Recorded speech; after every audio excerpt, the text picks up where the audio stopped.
Control રૂમથી અમને call મળેલો કે જે ચિકોદરા ગામ છે, ધનિયાવી પાસે ચિકોદરા ગામ છે, એની સીમમાં અમને ઘટના સ્થળે આવ્યા પછી ખ્યાલ આવ્યો. હકીકતમાં અમને કોલ મળેલો તો નાની શોપ દુકાનમાં આગ છે ધનિયાવીમાં.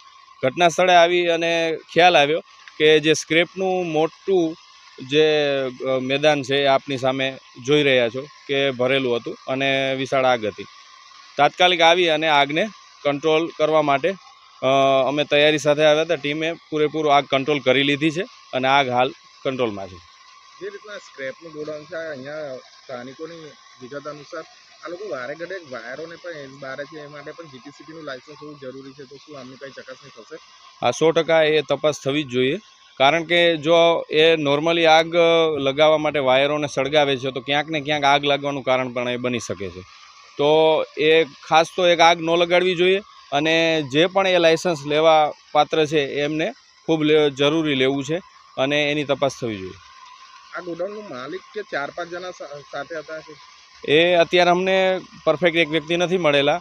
અમે જ્યારે આમના લખાણ લેશું ત્યારે પ્રોપર એમનું નામ અને જે એના માલિક છે એમનું એડ્રેસ વગેરે અને એમનું નામ સહિત વિગત લેશું. હાલ અત્યારે આગ લાગવાનું કાંઈ કારણ જાણવા મળેલ નથી.